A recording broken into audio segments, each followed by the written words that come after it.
सभी का स्वागत है मेरे YouTube चैनल पे। और आज मैं बिहार पुलिस परीक्षा के लिए अगला प्रैक्टिस सेट लेके आई हूँ, जो कि नए सिलेबस और प्रीवियस ईयर प्रश्नों पर आधारित है और आने वाले एग्जाम के लिए बहुत ही महत्वपूर्ण है।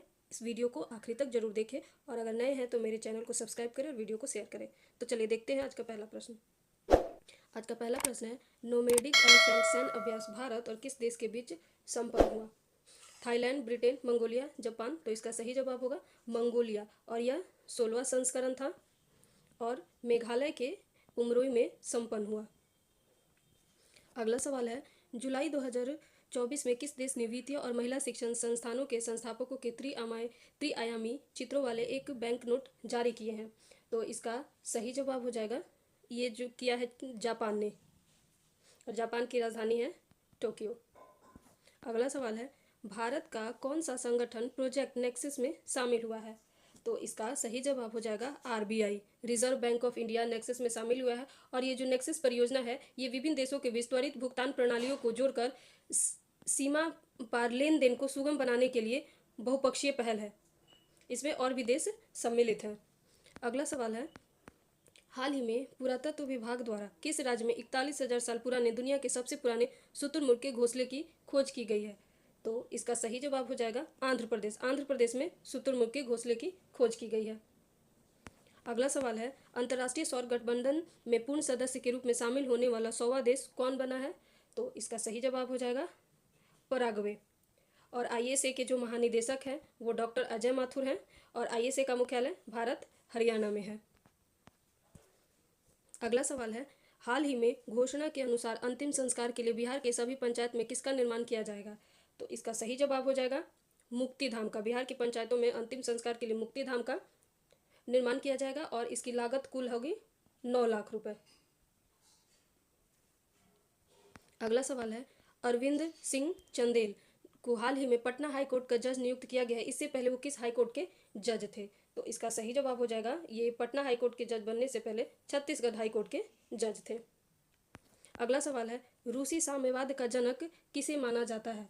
तो रूसी साम्यवाद का जनक प्लेन खानोव को जाना जाता है। रूसी साम्यवाद का जनक प्लेन खानोव को जाना जाता है। अगला सवाल है, समाजवाद शब्द का प्रयोग सर्वप्रथम किसने किया था? तो इसका सही जवाब हो जाएगा, समाजवाद शब्द का सर्वप्रथम प्रयोग रॉबर्ट ओवेन ने किया था। और आधुनिक जो वैज्ञानिक समाजवाद है, वैज्ञानिक समाजवाद का संस्थापक कार्ल मार्क्स को माना जाता है। वैज्ञानिक समाजवाद का कार्ल मार्क्स का और समाजवाद शब्द का सर्वप्रथम प्रयोग रॉबर्ट ओवेन ने किया था। दोस्तों, अगर मेरा वीडियो पसंद है तो शेयर करें और चैनल को सब्सक्राइब करें। अगला सवाल है, निम्नलिखित में से किसे पादप की फैक्ट्री कहा जाता है? तो इसका सही जवाब होगा पत्ते को। पत्ते को पादप की फैक्ट्री कहा जाता है क्योंकि प्रकाश संश्लेषण यहीं पे होता है और यह पौधों के लिए, सभी भागों के लिए खाना बनाता है, प्रकाश संश्लेषण का मेनली कार्य करता है। अगला सवाल है, निम्नलिखित में से कौन सा पादप कीटों को पकड़कर अपना आहार प्राप्त करता है?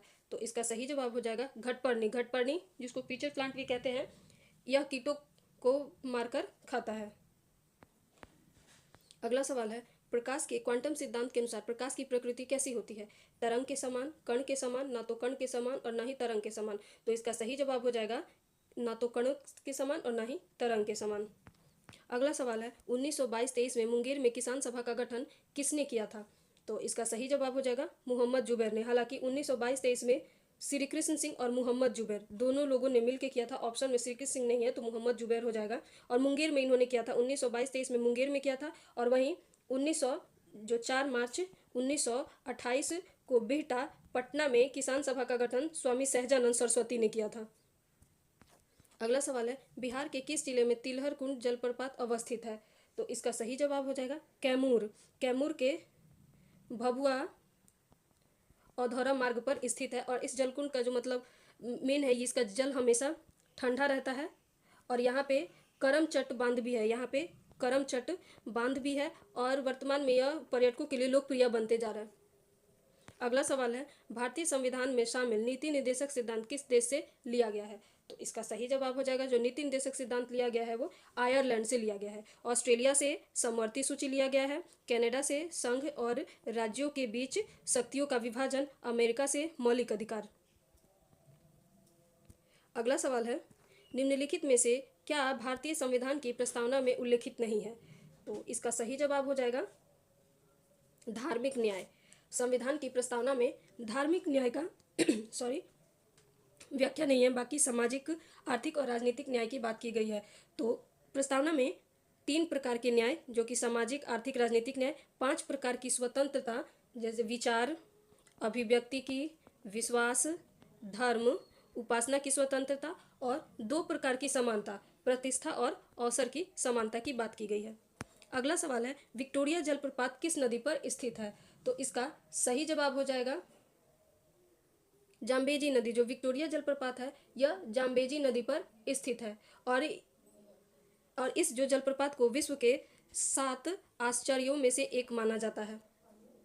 और जो विक्टोरिया झील है, ये तो विक्टोरिया जलप्रपात है जो जाम्बेजी नदी पे है, विक्टोरिया झील ये नील नदी पर है।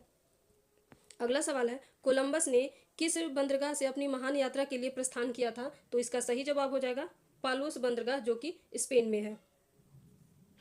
अगला सवाल है, बंगाल से द्वैत शासन को किसने समाप्त किया था? तो इसका सही जवाब हो जाएगा वॉरेन हेस्टिंग ने 1772 में बंगाल से द्वैत शासन को समाप्त किया था। वहीं रॉबर्ट क्लाइव ने 1765 में इसकी शुरुआत की थी। अगला सवाल है, जेम्स प्रथम का राजदूत बनकर कौन जहांगीर के दरबार में आया था? तो इसका सही जवाब हो जाएगा सर टॉमस रो। 18 सितंबर 1615 को जहांगीर के दरबार में आया था, और वो मेनली व्यापारिक अधिकार के लिए, भारत में व्यापारिक अधिकार के लिए आया था। अगला सवाल है, सिंधु घाटी सभ्यता के किस स्थल से घरों में कुएं के अवशेष मिले हैं? तो इसका सही जवाब हो जाएगा मोहनजोदड़ो। मोहनजोदड़ो से कुएं के अवशेष मिले हैं। कालीबंगा, काले रंग की चूड़ियों के अवशेष, लोथल से गोदीबारा का अवशेष, बनवाली से लकड़ी के हल मिला है। इसके अलावा भी बहुत सारी चीज़ें मिली है, लेकिन मेनली ये सब चीज़ें हैं। अगला सवाल है, हितोपदेश के लेखक कौन है? तो हितोपदेश के लेखक है नारायण पंडित। नारायण पंडित, विष्णु शर्मा ने पंचतंत्र, मनुस्मृति, बाणभट्ट, हर्षचरित्र के लेखक है बाणभट्ट। अगला सवाल है, विश्व का सबसे बड़ा शीत मरुस्थल कौन सा है? तो इसका विश्व का जो सबसे बड़ा शीत मरुस्थल कौन सा है? तो इसका जवाब हो जाएगा गोबी मरुस्थल, जो कि मंगोलिया में है। ये विश्व का सबसे शीत मरुस्थल है। तकला मकान ये चीन में है। कालाहारी जो है बोत्सवाना में है, और आटाकामा उत्तरी चिली में है। अगला सवाल है, निम्नलिखित में से कौन सी एक सदिश राशि नहीं है? तो सदिश राशि जो इसमें से नहीं होगी वो है द्रव्यमान सदिश राशि नहीं है, या एक अदिश राशि है। बाकी संवेग, वेग, कोणीय वेग ये सभी सदिश राशि है।